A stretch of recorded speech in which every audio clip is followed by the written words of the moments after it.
सभी को नमस्कार। कैसे हैं सब? उम्मीद है सब अच्छे होंगे, स्वस्थ होंगे। क्लास 10th का ये वीडियो होने वाला है। चैप्टर फर्स्ट अपना चल रहा था, जिसमें 2 क्लासें ऑलरेडी अपलोड हो चुकी है। ये तीसरी क्लास है और चैप्टर फर्स्ट जिसका नाम है रियल नंबर, उसका बेसिक अपन ने कर लिया था। क्वेश्चंस कैसे कैसे आने वाले हैं ये अपन ने सीख लिए थे। आज हम शुरुआत करने वाले हैं एक्सरसाइज 1.1 की, जिसमें आपको मैं प्रत्येक क्वेश्चन करवाने वाला हूँ। आज के इस वीडियो में 1.1 जो प्रश्नावली है एक्सरसाइज 1.1 है, वो कंप्लीटली जितने भी क्वेश्चन हैं वो सारे के सारे करवाने वाला हूँ। कंप्लीट हो जाएगी आज, और कल के वीडियो में 1.2 भी कंप्लीट हो जाएगी, तो ये चैप्टर खत्म हो जाएगा। फिर अपन चैप्टर नंबर 2 की ओर चलेंगे। तो 1.1 का जो पहला क्वेश्चन है, डायरेक्ट क्वेश्चन पे आते हैं अपन। 1.1 का जो पहला क्वेश्चन है आपको स्क्रीन पे दिख रहा होगा। क्वेश्चन कह रहा है कि आपके पास जितने नीचे नंबर लिखे हुए हैं उन सभी के आपको प्राइम फैक्टर करने हैं। प्राइम फैक्टर करने का मतलब है अभाज्य गुणनखंड निकालना है। आपके पास है 140, 156, 38, 25, 5005 और 74, 29। ये है, आपको इनमें क्या करना है, सभी का आपको प्राइम फैक्टर, सभी के प्राइम फैक्टर निकालना है। तो मैं 1-2 के करवा रहा हूं। पहले 140 का देखो, सिंपल 140 का लेते हैं, सिंपल 140 का। तो ये अपने एक्सरसाइज चलेगी, वो है 1.1 और क्वेश्चन नंबर है पहला। क्वेश्चन है फर्स्ट, और फर्स्ट का भी फर्स्ट है 140। ये है, तो आपको क्या करना है, प्राइम फैक्टर निकालना। प्राइम फैक्टर जिसमें जस्ट पहले वाली वीडियो में मैंने डिविजिबिलिटी रूल सिखाए थे, उनकी मदद से अपन निकालते हैं। मैंने कहा था आपसे कि किसी भी नंबर का यूनिट डिजिट अगर 0 है तो उसमें आपको 2 का डिवाइड करना है। तो आपको इस प्रकार से एक डायग्राम बना लेना है इस प्रकार से, और 2 का डिवाइड करेंगे। 140 में सबको पता है 70 टाइम जाता है ना। 140 में 70 टाइम 70 बार जाता है। 2 का भाग देने का मतलब ये होता है कि संख्या जो है उसका आधा कर दो, है ना। भाग देने का मतलब यही होता है, 2 का भाग देने का मतलब संख्या का आधा कर दो। अब इसमें भी 0 दिख रहा है तो फिर से 2 का भाग जाएगा, वो 35 बार जाएगा। सबको पता है 35 गुना 70 होते हैं, 35 गुना 70 होते हैं। अब 35 है, अब इसमें यूनिट डिजिट 0 तो नजर आ नहीं रहा, तो फिर अपन 2 का डिवाइड करेंगे नहीं। 2 का नहीं करेंगे तो फिर किस पे जाएंगे, 3 पे। 3 का कैसे देखते हैं, मैंने आपको पहले ही बता दिया है कि जो भी नंबर है उसका डिजिट ऐड करो। 3 और 5 कितना होता है, 8, यानी 3 और 5 कितना होता है, 8। 8 3 के पाड़े में नहीं आता है, तो इसमें 3 का भाग नहीं जाएगा। अगर यहाँ पे 3 और 5 और 1 होता तो 3 और 5 8 और 1 9 हो जाता। 9 3 के पाड़े में आता है तो 351 में पूरा पूरा भाग चला जाता।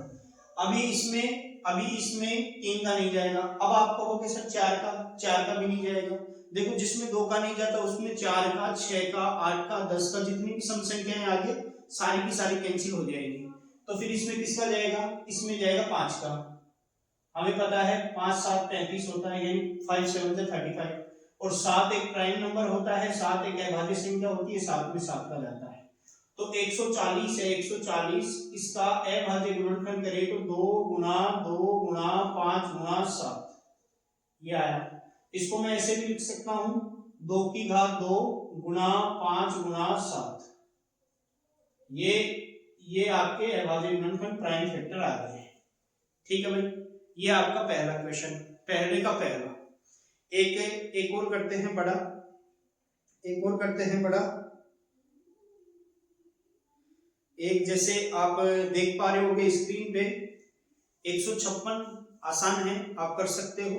38 25 आसान है, आप कर सकते हो। 5005 इसमें आपको दिक्कत आ सकती है, 5005 में दिक्कत आ सकती है, तो पहले 5005 का कर लेते हैं। चलो जी, 5005 का कर लेते हैं। 5005 वही बात, 5005 लास्ट में 5 नजर आ रहा है, सीधी बात है 5 कर रहे हैं, 5 का दे दो। 5 में जाएगा एक बार, 00 की 00, 5 में जाएगा एक बार। अब 1001 है, 1001 में 7 का भाग जाता है भाई। आप देखे देखोगे 7 का भाग, तो पहले 10 में देंगे, 10 में हमें पता है 7 गुना 14, है ना, 7 टू द 40, 40 तो ज्यादा हो गया तो 1 टाइम ही जाएगा, 7 1 जा 7, यहाँ पे 3 बचेगा, 0 यहाँ से उतारेंगे 30 हो जाएगा।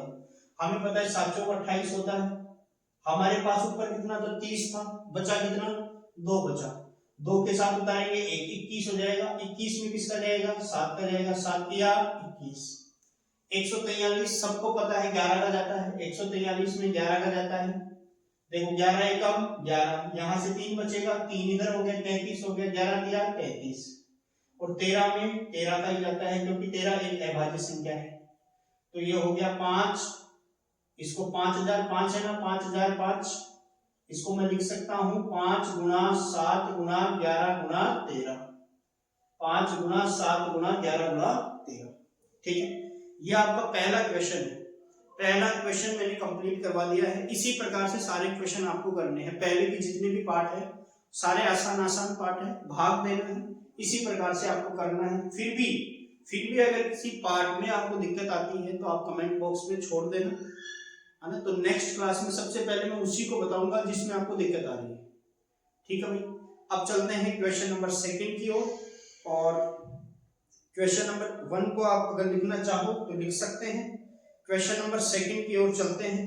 तो क्वेश्चन नंबर 2 की ओर बढ़ने से पहले मैं आपको बता दूं, मैंने एक फॉर्मूला बताया था आपको कि पहली संख्या गुणा में दूसरी संख्या बराबर लेसे गुणा में में से, यानी कि फर्स्ट नंबर गुणा में second number is equal LCM multiply में एचसीएफ। आप ये फॉर्मूला पहले वाली जो क्लास थी उसमें मैंने बता दिया था आपको। अभी अपन उसी फॉर्मूले से संबंधित क्वेश्चन भी करने वाले हैं, है ना, क्वेश्चन करने वाले हैं अपन। आपको क्वेश्चन नजर आ रहा होगा स्क्रीन के ऊपर, find the LCM and HCF of the following pair of integers and verify that LCM multiply HCF is equal product of two number. आपको क्या करना है, इसमें 3 क्वेश्चन दे रखा है, तो मैं आपको एक क्वेश्चन बताऊंगा, इनमें बड़ा वाला जो बीच में है बड़ा क्वेश्चन है, तो इसको मैं बता रहा हूं आपको। इसमें कहा है कि पहले आप एलसीएम और एचसीएफ निकालो और फिर आप वेरीफाई करके दिखाओ हमें कि एलसीएम को एचसीएफ से मल्टीप्लाई करें तो प्रोडक्ट ऑफ टू नंबर के इक्वल वो आना चाहिए। तो देखो करते हैं इसको। दूसरा क्वेश्चन है 510 और 92, यानी 510 और 92। क्वेश्चन नंबर है 2, और 2 का भी कौन सा है 2, 510 एंड 92 ये है।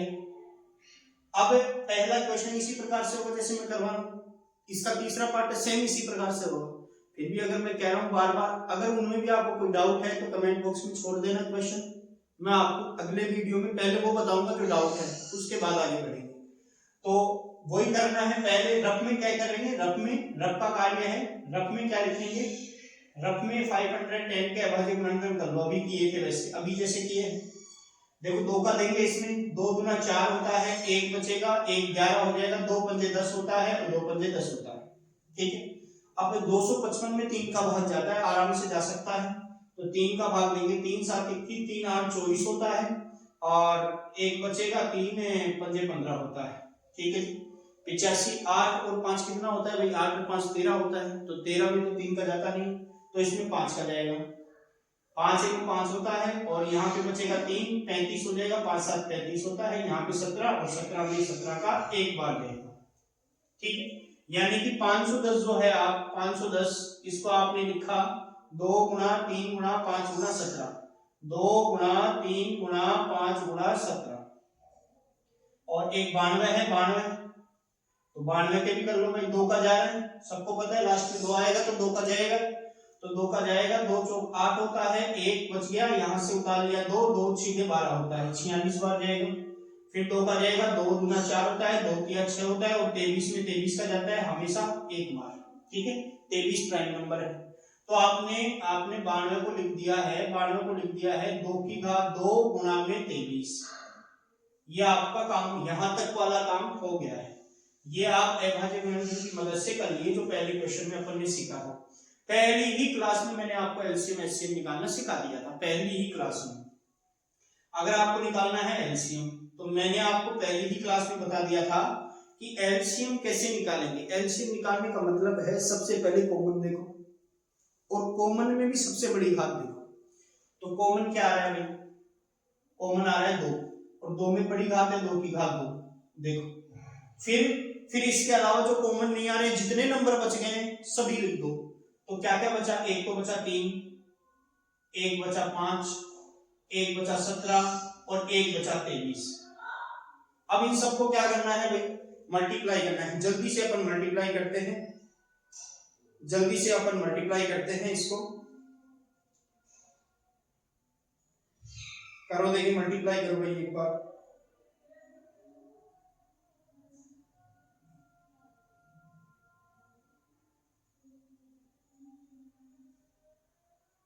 कैलकुलेटर ये रहा, हाँ जी, मल्टीप्लाई करते हैं।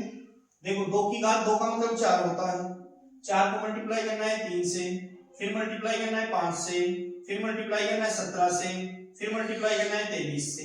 तो ये आएगा एलसीएम, मल्टीप्लाई करेंगे तो मल्टीप्लाई करना तो आता होगा, तो आएगा 23,460, 23,460। और एचसीएफ निकालना है, एचसीएफ। तो एचसीएफ कैसे निकलेगा, एचसीएफ में मैंने तरीका बताया था कि पहले कॉमन लेना है, पहले क्या करना है, कॉमन लेना है, और कॉमन में भी क्या करना है, छोटी घात लिखनी है। पहले कॉमन लेना है, कॉमन में भी क्या करना है, छोटी घात को लिखना है। कॉमन लेना है, कॉमन में भी छोटी घात, कॉमन में छोटी घात, 2 ही कॉमन आ रहा है, और छोटी घात क्या है 1, और कुछ तो कॉमन आने ना तो 3 कॉमन आ रहा है, ना 5 आ रहा है, ना 17 आ रहा है, ना 23 आ रहा है। अब अपने को चेक भी करना है कि product of two number equal है क्या एलसीएम मल्टीप्लाई एचसीएफ के, ये इक्वल है कि नहीं। तो प्रोडक्ट ऑफ टू नंबर का मतलब हो गया 510 को मल्टीप्लाई करना है 92 से, 510 को 92 से, इक्वल एलसीएम को एचसीएफ से। एलसीएम है आपके पास 23,460, मल्टीप्लाई करना है एचसीएफ यानी 2 से।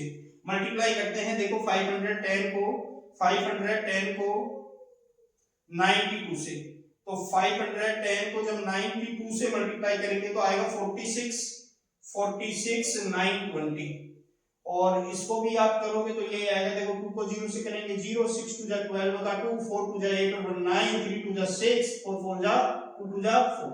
ये देखो दोनों तरफ इक्वल आ रहा है कि नहीं आ रहा, बिल्कुल इक्वल आ रहा है। अगर दोनों तरफ इक्वल नहीं आ रहा होता तो अपना आंसर सही नहीं था। दोनों तरफ इक्वल आ रहा है, इसका मतलब अपना आंसर क्या है, एकदम करेक्ट है। दोनों तरफ इक्वल का मतलब अपना आंसर एकदम क्या है, करेक्ट है। इसी प्रकार से आपको दूसरा क्वेश्चन, जो भी 2 पार्ट बचे हैं इसके, आपको करने हैं। और अगर कोई डाउट आता है तो कमेंट बॉक्स में आप उस क्वेश्चन को छोड़ देना, तो मैं सभी के कमेंट जो भी आएंगे उनके पढ़ूंगा और अगले दिन उसका सॉल्यूशन आपको दे दूंगा। ठीक है भाई, अब चलते हैं अपन क्वेश्चन नंबर 3 की ओर। क्वेश्चन नंबर 3 की ओर, तो क्वेश्चन नंबर 3 आपको स्क्रीन पे नजर आ रहा होगा। क्वेश्चन नंबर 3 आपको स्क्रीन पे नजर आ रहा होगा। क्वेश्चन नंबर 3 ये है कि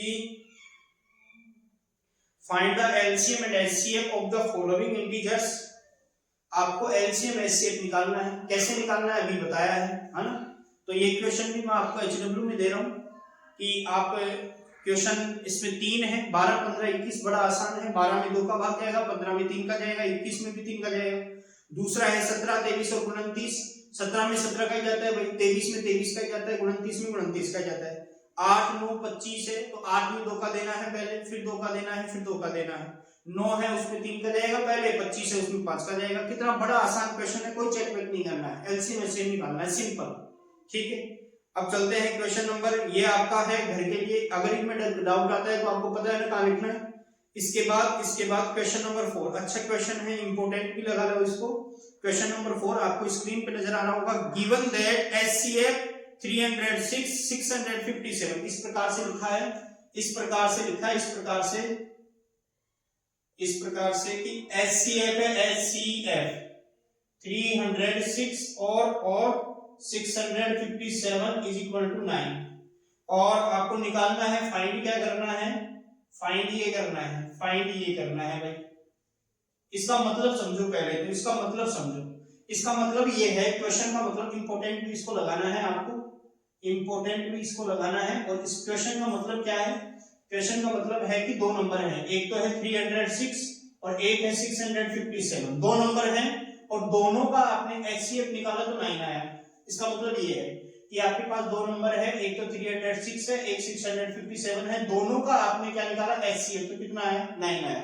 तो फिर तो सर 306 और 657 का एलसीएम निकालो। अब डायरेक्ट मत निकालना, डायरेक्ट मत निकालना, अगर डायरेक्ट निकालना होता तो क्वेश्चन HCF क्यों देता इसमें, है ना। अगर ये डायरेक्ट पूछता 306 और 657 का डायरेक्ट आप निकाल दो कहीं, नहीं, अगर आपको डायरेक्ट ही निकालना है तो फिर क्वेश्चन में HCF क्यों दिया है, पहली बात तो ये। तो आपको तरीके से निकालना है। तरीका कैसा कि सर इसमें लिखना है कि फर्स्ट नंबर जो है, फर्स्ट नंबर यानी कि पहली संख्या वो कितनी है 306 है, सेकंड नंबर जो है ना, सेकंड नंबर यानी कि दूसरी संख्या है 657 और HCF जो है HCF वो कितना है 9। तो निकालना क्या है, निकालना है सर हमें एलसीएम। अब मैंने थोड़ी ही देर पहले क्वेश्चन बताया था, उसमें एक फॉर्मूला लगाया था कि प्रोडक्ट ऑफ टू नंबर का मतलब पहली संख्या मल्टीप्लाई में दूसरी संख्या इक्वल में एलसीएम इनटू एचसीएफ। उसमें एलसीएम निकाल सकते हो कि बिल्कुल निकाल सकते हैं। क्वेश्चन क्या था, फॉर्मूला क्या था, product of two number equal LCM multiply में एचसीएफ, ये था। तो प्रोडक्ट ऑफ टू नंबर का मतलब हो गया एक नंबर ये, एक नंबर ये, दोनों को क्या करना है मल्टीप्लाई, ये लो जी मल्टीप्लाई, इक्वल एलसीएम पता नहीं ये तो निकालना है, और एचसीएफ कितना है 9, एचसीएफ कितना है 9, ये 9 मल्टीप्लाई में है, इधर आएगा तो डिवाइड में, तो यहाँ पे 306 और 657 और डिवाइड में आ गया 9 और इक्वल में आ गया एलसीएम। ये लो जी आपका आंसर आपके पास है, ये लो जी। आप क्या करोगे, 9 से काट लो, 9 1 जा 9 और ये कितनी बार कट रहा है भाई 9 9 9 9 2 जा 18, 9 3 जा 27, 9 3 जा 27, तो 3 बचा और यहाँ 9 4 जा 36, ठीक है। यहाँ पे आया 657 और इसको मल्टीप्लाई कर देना 34 से, तो आपका क्या निकल जाएगा एलसीएम। ये आपका फुल एंड फाइनल क्या हो जाएगा आंसर, ठीक है भाई। अगर आप 657 को 34 से मल्टीप्लाई कर दोगे तो आपका आंसर आपके पास आ जाएगा, ठीक है। क्वेश्चन नंबर कौन सा था ये, क्वेश्चन नंबर 4 था, कौन सा 4 था, क्वेश्चन नंबर 4 था ये, ठीक है। क्वेश्चन नंबर 1.1 का क्वेश्चन नंबर 4 था ये, इंपोर्टेंट इसको लगा लेना, किसी को लिखना है तो वो लिख सकता है, स्क्रीनशॉट भी आप ले सकते हो। और अपन बढ़ने वाले हैं अब नेक्स्ट क्वेश्चन की ओर। नेक्स्ट क्वेश्चन है फिफ्थ वाला, नेक्स्ट क्वेश्चन है फिफ्थ वाला, ये है चेक वेदर 6 की पावर n, है ना। स्क्रीन पे लगाएंगे अभी, इसको हटाते हैं और क्वेश्चन नंबर कौन से में चलते हैं, फिफ्थ वाले में। ये भी बहुत अच्छा प्रश्न है, अब की बार एग्जाम में भी आया था, आपने देखा होगा, है ना। स्क्रीन पे आपको नजर आ रहा होगा क्वेश्चन, चेक वेदर 6 की power n can and with the digit 0 for any natural number n। आप ये चेक करके बताओ कि 6 की पावर n जो नंबर है वो 0 पे समाप्त हो सकता है क्या, मतलब उसका जो यूनिट डिजिट है वो 0 आ सकता है क्या।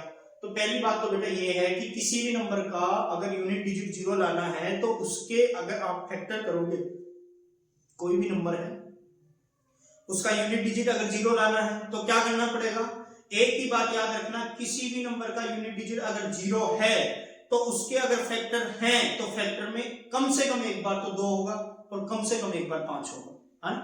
तो अपन इतनी डीपली नहीं जाएंगे, बड़े आसान तरीके से इसको सॉल्व कराऊंगा। अच्छा प्रश्न है, इंपॉर्टेंट भी, आप इसको लगाना। तो नंबर जो आपको दे रखा है, नंबर ये है कि नंबर है 6 की पावर n, नंबर है 6 की पावर n। अब आपको ये बताना है, और n इसमें कहा है, n आपके पास है नेचुरल नंबर, n का मतलब क्या है यहाँ पे नेचुरल नंबर, n का मतलब है नेचुरल नंबर। नेचुरल नंबर का मतलब हो गया 1 2 3 4 ये वाले नंबर, ठीक है, n का मतलब ये है। अब आपको ये बताना है कि ये नंबर है वो 0 पे खत्म हो जाएगा क्या, इसका यूनिट डिजिट 0 आ जाएगा क्या, इकाई का अंक 0 आएगा कि नहीं आएगा, ये चेक करना है। तो क्या करना है, n की जगह पहले 1 रखो, फिर 2 रखो, फिर 3 रखो, चेक करो ना, चेक करो। तो यहाँ पे मैं रखता हूं पुट n = 1, n की जगह क्या रखना है 1। तो नंबर आपके पास जो था, नंबर था आपके पास 6 की पावर n की जगह आपने लिखा 1, 6 की पावर n और n की जगह आपने लिखा 1, तो ये हो जाएगा 6, क्या हो जाएगा 6। अब आप एक बात बताओ, उसमें 0 आया क्या लास्ट में, नहीं आया, तो इसको इक्वेशन नंबर दे दो 1, इसको इक्वेशन नंबर दे दिया 1। अब आप रखो पुट n = 2, n की जगह कितना रखना है 2। तो n की जगह 2 रखोगे तो नंबर जो है आपके पास नंबर वो बनेगा 6 की पावर n, n की जगह कितना रखोगे 2, तो 6 की पावर 2 का मतलब 6 मल्टीप्लाई 6 यानी कि 36, यानी कि 36। ये हो गया इक्वेशन नंबर सेकंड। देखो इसमें भी लास्ट में कितना आया है 6 आया है, 0 नहीं आया। अब n की जगह 3 रख लो, 3 बार चेक कर लो, put n is equal to 3, तो नंबर जो था ना आपके पास नंबर था 6 की पावर n, n की जगह 3, तो 6 मल्टीप्लाई 6 मल्टीप्लाई 6 36, 36 को 6 से करेंगे तो 216 यानी कि 216। लास्ट में क्या आया 6, 0 नहीं आया। तो आप क्या लिखेंगे सर देखो आपने फर्स्ट पे चेक किया, सेकंड पे चेक किया, थर्ड पे चेक किया, 0 तो आया नहीं। 0 नहीं आने का मतलब क्या है कि यह जो अंक है ना, ये जो नंबर है वो 0 पे समाप्त नहीं हो सकता है, इसका एंड है वो 0 पे नहीं हो सकता है। तो आप लिखने का तरीका ये है कि by equation number first and second and third, equation पहली दूसरी और तीसरी से हमें यह पता चलता है, क्या पता चलता है कि नंबर 6 की पावर n, नंबर कौन सा है नंबर 6 की power n can not and with digit 0, can not and with digit 0। अब क्वेश्चन यहाँ पे 6 की पावर n की जगह 4 की पावर n भी हो सकता है, 9 की पावर n भी हो सकता है, 2 की पावर n भी हो सकता है ना। करना कैसे ऐसे ही करना है, same to same as it is. ऐसा क्वेश्चन मैंने पहली क्लास में करवा भी दिया था आपको, 4 की पावर n का करवाया था शायद। ठीक है भाई, अब चलते हैं आगे नेक्स्ट क्वेश्चन की तरफ। नेक्स्ट क्वेश्चन और लास्ट क्वेश्चन है ये, इससे आगे वाला तो किसी काम का है नहीं वैसे, ये लास्ट क्वेश्चन है इसका 6 वाला। देखो एक्सप्लेन वाई क्वेश्चन है आपके पास, इसको हटाते हैं और नेक्स्ट क्वेश्चन की तरफ चलते हैं। Explain why 7 multiply 11 multiply 13 plus 13, कितना आसान सा क्वेश्चन है, आप भी कर सकते हो। 7 मल्टीप्लाई 11 मल्टीप्लाई 13 प्लस 13, और एक नंबर है 7 multiply 6 multiply 5 multiply 4 multiply 3 multiply 2 multiply 1 plus 5 are composite number. आपको बताना है कि ये नंबर कंपोजिट है कि नहीं। तो आपको मैं बता दूं कि दो प्रकार के नंबर हैं, एक तो प्राइम नंबर होता है और एक होता है कंपोजिट नंबर। प्राइम नंबर में क्या होता है कि फैक्टर है वो 2 ही आते हैं, फैक्टर कितने आते हैं 2। कंपोजिट नंबर में क्या होता है, फैक्टर है ना मोर देन 2 होते हैं, 2 से ज्यादा फैक्टर होते हैं। तो आप क्या करोगे, या आप खुद को करना है, मैं आपको बता रहा हूँ कैसे करना है।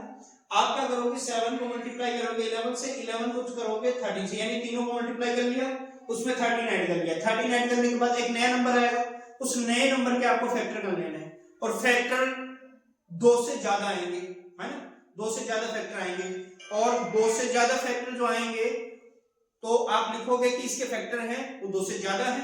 2 से ज्यादा होने का मतलब क्या है, 2 से ज्यादा होने का मतलब है कि ये कंपोजिट नंबर है, सिंपल बात है। तो मेरी तरफ से 1.1 है वो कंप्लीट हो गई है।